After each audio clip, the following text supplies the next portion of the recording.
18তম শিক্ষক নিবন্ধনের প্রাথমিক সুপারিশের ফলাফল কবে প্রকাশ হবে? আজকের ভিডিওতে আমরা আলোচনা করব 18তম নিবন্ধনের ষষ্ঠ গণবিজ্ঞপ্তির প্রাথমিক সুপারিশের ফল কবে প্রকাশ হতে পারে সেই সম্ভাব্য তারিখ ও প্রক্রিয়া নিয়ে। প্রত্যাশিত ফলাফলের অপেক্ষায় থাকা হাজার প্রার্থীর মনে এখন একটাই প্রশ্ন, ফল কবে আসবে? তো চলুন চলতি পরিস্থিতি ও এনটিআরসি এর রেজাল্ট প্রকাশের প্রক্রিয়া অনুযায়ী কি বলা যায় সেটা আমরা আজকে জানবো। তো ভিডিওর মূল আলোচনায় যাওয়ার আগে আপনাদের কাছে একটি অনুরোধ, আপনারা আমার ইউটিউব চ্যানেলে নতুন হয়ে থাকলে অবশ্যই সাবস্ক্রাইব করবেন, কারণ আপনাদের প্রতিটি সাবস্ক্রাইব নতুন নতুন ভিডিও তৈরি করার জন্য অনেক বেশি অনুপ্রেরণা এবং উৎসাহিত করে। এখন ফলাফল প্রকাশের সময়সীমা এবং সম্ভাব্য সময়, যদি এই বিষয়টা আমরা একটু দেখি যে এনটিআরসি সাধারণত গণবিজ্ঞপ্তিতে আবেদন গ্রহণের 10 থেকে 12 কর্মদিবসের মধ্যে প্রাথমিক সুপারিশের ফলাফল প্রদান করার চেষ্টা করেন। এই হিসাবে 18তম নিবন্ধন ষষ্ঠ গণবিজ্ঞপ্তির ফলাফল আসছে রবিবার থেকে বৃহস্পতিবারের মধ্যে যে কোনো দিন প্রকাশ হতে পারে। অর্থাৎ আমাদের এই যে রবিবার, এই রবিবার থেকে বৃহস্পতিবার এর মধ্যে যে কোনো কর্মদিবসের ভিতরে আমাদের যে ফলাফল এটা কিন্তু প্রকাশ হতে পারে। 2 নম্বর বিষয় হচ্ছে প্রস্তুতি প্রায় সম্পন্ন। বিশ্বস্ত সূত্রে জানা গেছে এনটিআরসি ইতিমধ্যে টেলিটকের সঙ্গে ফলাফলের যাবতীয় কারিগরি কাজ সম্পন্ন করেছেন, অর্থাৎ ফল প্রকাশের জন্য শুধু সময়ের অপেক্ষা। যেহেতু টেলিটকের সাথে যাবতীয় যে কারিগরি কাজ, এই কাজটি সম্পূর্ণ হয়ে গেছে, অর্থাৎ এখন আমাদের শুধু অপেক্ষা করার পালা যে আমাদের ফলাফলটি কখন প্রকাশ হবে।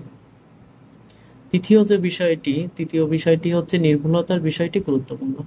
তবে একটা বিষয় মনে রাখতে হবে, ফলাফল প্রকাশ না হওয়া পর্যন্ত সুনির্দিষ্ট তারিখ কেউই বলতে পারবেন না, কারণ এনটিআরসি সর্বোচ্চ চেষ্টা করলেও বিভিন্ন প্রশাসনিক কারণে সময়ের কিছুটা এদিক সেদিক হতে পারে।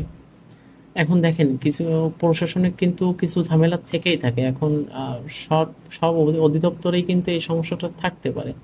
এখন এই কারণে কিন্তু কিছু সময়টা এদিক ওদিক হতে পারে, এটা কিন্তু কোনো বিষয় না আর কি। চতুর্থ যে বিষয়টি, এনটিআরসি এর অবস্থান। বর্তমানে এনটিআরসি যত দ্রুত সম্ভব ফল প্রকাশের লক্ষ্যে কাজ করে যাচ্ছেন। যেহেতু আমাদের টেলিটকের সাথে এনটিআরসি এর যাবতীয় যে প্রস্তুতি বা যে আপনার যে কারিগরিক যে কাজ, এই বিষয়গুলো যেহেতু সম্পূর্ণ হয়ে গেছে, এখন কিন্তু ওনারা ফলাফল প্রকাশের জন্য অর্থাৎ প্রাথমিক সুপারিশ প্রকাশের জন্য কিন্তু যত দ্রুত সম্ভব কাজ করে যাচ্ছেন। এ কারণে আমরা ধরে নিতে পারি খুব শিগগিরই, অর্থাৎ এই সপ্তাহে ফল প্রকাশ হওয়ার সম্ভাবনা রয়েছে। আমি যেটা একটু আগে বললাম যে রবিবার থেকে বৃহস্পতিবার এর মধ্যে যে কোনো একটি সময়ে ফল প্রকাশ হবে। এখন শেষ কথা আমরা বলি যে ফলাফল প্রকাশের সঠিক তারিখ জানার জন্য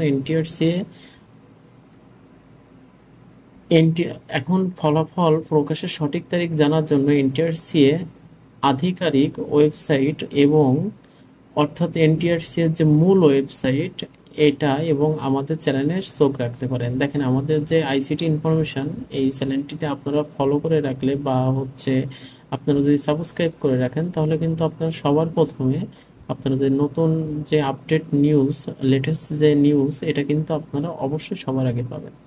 ফল প্রকাশের সঙ্গে সঙ্গে আমরা আপনাকে জানিয়ে দিব। ভিডিওটি ভালো লাগলে একটি লাইক দিবেন এবং কমেন্ট করে মতামত জানাতে ভুলবেন না, এবং বন্ধুদের সাথে অবশ্যই শেয়ার করবেন। চ্যানেলটি এখনও সাবস্ক্রাইব না করে থাকলে অবশ্যই সাবস্ক্রাইব করুন এবং নতুন আপডেট পেতে থাকুন। সবাইকে ধন্যবাদ জানিয়ে আজকের ভিডিওটি এই পর্যন্তই থাকছে, এবং পরবর্তী ভিডিওতে আমি গুরুত্বপূর্ণ কিছু ইনফরমেশন তথ্য নিয়ে আপনাদের সামনে হাজির হব। তাই সবাই সাবস্ক্রাইব করে সাথে থাকবেন। ধন্যবাদ।